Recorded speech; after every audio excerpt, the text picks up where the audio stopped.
While most of Southeast Asia has chosen to stay neutral or silent, in the face of Russia's invasion of Ukraine, one nation stands out in a way that even Kyiv didn't expect: the Philippines. Not Singapore, not Thailand, not Indonesia. Only the Philippines has been openly embraced by Ukrainians with respect, warmth, and trust. But why? What has this island nation done differently? Why is the Ukrainian government, even in the middle of war, singling out Filipinos with praise? And how did this unexpected friendship even begin? We're uncovering the surprising alliance between the Philippines and Ukraine, an alliance built not just on diplomacy, but on shared democratic values, brave humanitarian acts, and a quiet but powerful show of loyalty. Ukraine's global position in 2025. More than 3 years since Russia's full-scale invasion began in 2022, Ukraine in 2025 remains a country at war, and a country in search of meaningful alliances.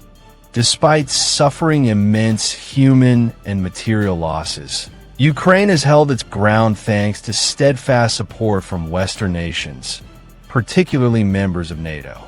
But as the war drags on and global attention shifts, Ukraine has looked beyond its traditional allies to build new bridges, and one region that's been increasingly on its radar is the Asia-Pacific. Ukraine knows it cannot afford diplomatic isolation.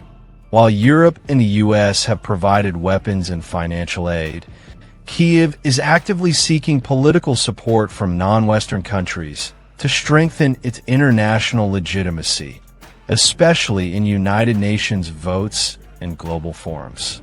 Southeast Asia, with its rapidly growing economies and influential diplomatic voice, has become a focal point in Ukraine's broader strategy to expand its coalition. But there's a problem. ASEAN countries have largely chosen neutrality in the Russia-Ukraine war. To Kyiv, that neutrality feels more like quiet abandonment. Despite understanding ASEAN's cautious nature, Ukraine sees this stance as problematic. In Kyiv's eyes, neutrality in the face of aggression doesn't mean peacekeeping. It means turning a blind eye to injustice. So when one Southeast Asian country, the Philippines, stood up and made its position unmistakably clear, Ukraine took notice. It wasn't just about military support or financial aid. It was about moral clarity in a region that has largely opted to keep its distance. For Ukraine, that made all the difference. Southeast Asia's position on Ukraine. Why most stay silent? Southeast Asia has long adopted a policy of non-alignment in global conflicts, especially those involving major powers. This legacy of neutrality is deeply rooted in ASEAN's founding principles: respect for sovereignty, non-interference, and consensus building. In theory, these ideals promote peace and stability.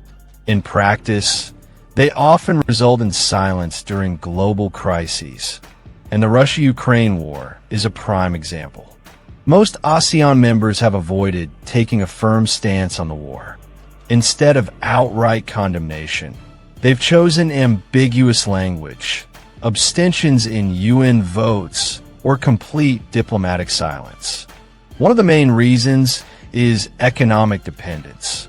Many Southeast Asian nations have strong trade and investment ties with both Russia and China. Taking sides risks disrupting those relationships. Take Vietnam, for example. Despite its historical resistance to foreign domination, it has maintained a cautious neutrality, refraining from publicly criticizing Russia. Thailand, too, has avoided confrontation, citing its desire to focus on domestic stability and tourism recovery. Indonesia, Southeast Asia's largest democracy, has tried to position itself as a mediator rather than a supporter, offering to host peace talks, but carefully avoiding blame on either side. Then there's Myanmar, whose military junta has openly aligned itself with Moscow. Russia has become one of Myanmar's few remaining arms suppliers and international backers. This alliance has only further cemented ASEAN's inability to present a unified response. Much of this silence stems from fear of retaliation from powerful nations like Russia and China, fear of losing economic opportunities, and fear of being dragged into a war they don't see as theirs. There's also a strong regional instinct to avoid global entanglements. For decades, ASEAN countries have worked to avoid being caught in the middle of great power rivalries. But to Ukraine, this calculated silence feels like betrayal. It sends a message that aggression is tolerated, as long as it's far away. And that's why the Philippines' vocal support has stood out. The Philippines' unique support for Ukraine. Unlike most of its regional neighbors, the Philippines took an immediate and firm stance when Russia invaded Ukraine in 2022. Even under the final months of the Duterte administration, widely criticized for its authoritarian leanings, Manila condemned the violation of Ukraine's sovereignty at the United Nations. When President Ferdinand Marcos Jr. took office in mid-2022, the country's support for Ukraine didn't just continue, it intensified. Under Marcos Jr., the Philippines has consistently voted in favor of UN resolutions condemning Russian aggression. The country has joined in calls for immediate Russian withdrawal, supported humanitarian aid channels, and emphasized the importance of international law and territorial integrity. Clear signals that the Philippines was not about to stay neutral. This rare stance in Southeast Asia hasn't gone unnoticed. Ukrainian officials and diplomats have repeatedly praised the Philippines, thanking them for standing on the right side of history. Kyiv has gone so far as to list the Philippines among its reliable Asian partners, a label almost no other ASEAN country has earned. President Marcos Jr. has made several public statements in support of Ukraine, calling the invasion unacceptable and warning that such acts, if ignored, set a dangerous precedent for the world. In interviews and speeches, he's emphasized the importance of defending democratic values and international order, even from halfway across the globe. This has led to ongoing bilateral communication between Ukrainian and Filipino diplomats. While the Philippines hasn't provided military aid, its symbolic and moral alignment has been deeply appreciated by Ukraine, a nation that understands the power of global solidarity during wartime. Beyond diplomatic statements, the Philippines has also offered humanitarian support, participated in global fundraisers, and allowed for the safe passage and temporary residence of Ukrainian nationals affected by the war. Even if the aid isn't massive, the political courage shown has spoken volumes. Most importantly, the Philippines has never shied away from naming Russia as the aggressor. In a region where governments tiptoe around superpowers, Manila has stood firm. This bravery has carved out a unique space for the Philippines on the world stage, not as a military power, but as a country willing to stand up for principle over convenience. To Ukraine, that matters.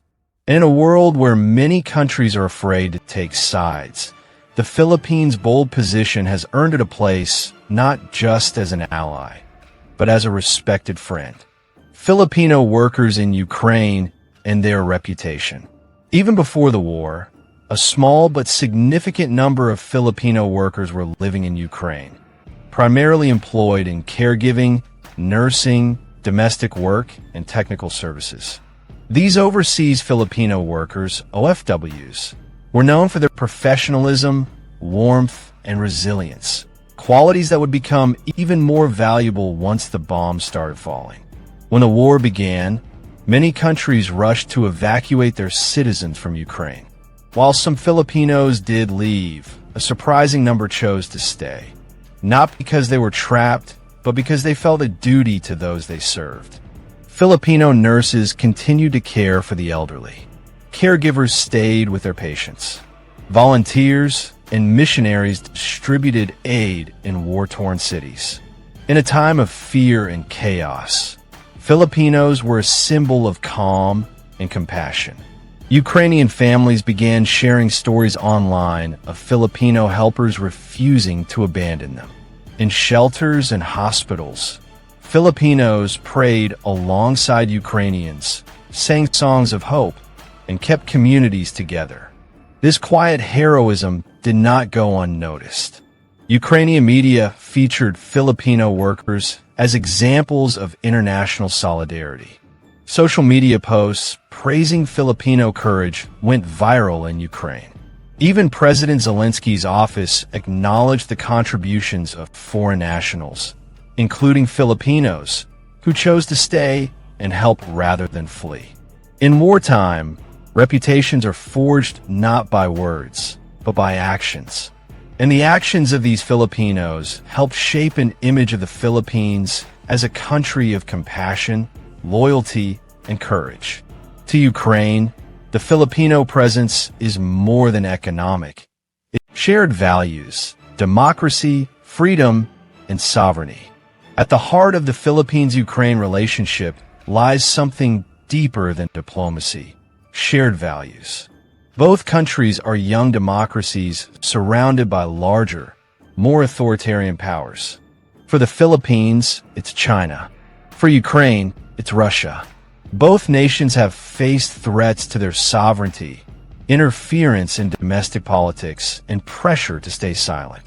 But both have also chosen resistance over submission. Ukraine sees in the Philippines a kindred spirit, a nation that values democratic governance, respects international law, and believes in the right of every country to determine its own future.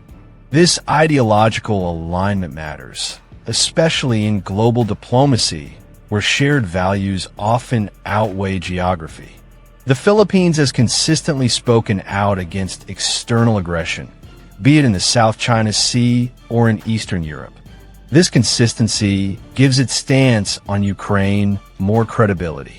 Unlike countries that change positions based on economic convenience, the Philippines' defense of sovereignty appears principled, not transactional. Moreover, the Philippines' long-standing advocacy for human rights, despite domestic controversies, resonates with Ukraine's struggle for justice and dignity. Both countries understand the cost of freedom. Both have seen lives lost in the pursuit of democracy. This moral symmetry explains why Ukrainians are more receptive to Filipinos, not just as allies, but as fellow fighters in a global struggle for democratic survival. Military ties and U.S. alliance factor. Another important factor in this relationship is the Philippines' military alignment with the United States. As a designated major non-NATO ally, MNNA, the Philippines has long been part of America's strategic framework in the Asia-Pacific. It participates in joint military exercises, intelligence sharing, and defense pacts. For Ukraine, this alliance matters.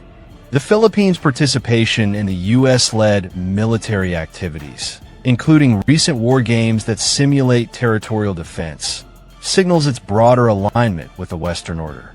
This doesn't make Manila a direct military supporter of Kyiv, but it does make the Philippines part of a trusted security architecture.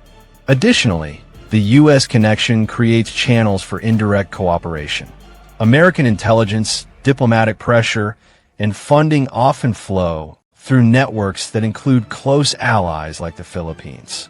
Ukrainian defense strategists know this and are keen on maintaining goodwill with countries that could influence or reinforce U.S. policy. In short, while the Philippines may not send arms to Ukraine, its close ties to the U.S. make it part of the Western ecosystem that Ukraine views as critical to its survival. Cultural diplomacy and symbolic solidarity. In the age of social media and symbolism, gestures matter, and Filipinos have delivered those gestures with heart. Across churches, schools, and town halls, Filipinos have held prayer rallies for Ukraine, waved blue and yellow flags, and organized donation drives. Religious communities in the Philippines, especially Catholic groups, have offered masses and intercessory prayers for Ukrainian families affected by the war. On social media, Filipinos changed their profile pictures to support Ukraine. Filipino artists created murals, students wrote poems, and community leaders held events commemorating Ukrainian resistance. These may seem like small acts, but during war, symbols become powerful tools of solidarity. To Ukraine, these gestures have reinforced the image of the Philippines as a genuinely empathetic nation. People-to-people diplomacy, the kind that builds lasting connections beyond official embassies, is where the Filipino spirit has truly shone. Future of Philippines-Ukraine relations. Looking ahead, the relationship between the Philippines and Ukraine holds significant potential. Once the war ends, Ukraine will need partners for reconstruction, and the Philippines could play a role, especially in areas like healthcare, caregiving, agriculture, and IT services. Filipino professionals could help rebuild schools, hospitals, and even cultural institutions in post-war Ukraine. There's also the potential for educational and cultural exchange. Scholarships for Ukrainian and Filipino students, bilateral academic programs, and training exchanges in technology or medicine could deepen this bond. Diplomatically, Ukraine may consider expanding its presence in Southeast Asia through the Philippines. Talks of opening embassies or cultural centers could signal a more permanent alliance. Likewise, the Philippines could benefit from new trade and export routes, especially for goods like rice, electronics, and skilled labor. In an ASEAN region where Ukraine finds few reliable friends, the Philippines could emerge as its soft power anchor, not through weapons, but through warmth, values, and courage. While Southeast Asia as a whole has largely chosen caution, the Philippines has taken the bold path, condemning aggression, standing up for sovereignty, and offering real, if symbolic, support to a nation under siege. This isn't just about government votes or diplomatic statements. It's about values shared, help given, and courage shown by everyone from Filipino leaders to everyday workers in Kyiv. And for that, Ukraine has welcomed the Philippines not just politically, but emotionally. It's a welcome rooted in gratitude, trust, and a recognition that in a world full of silent bystanders, the Philippines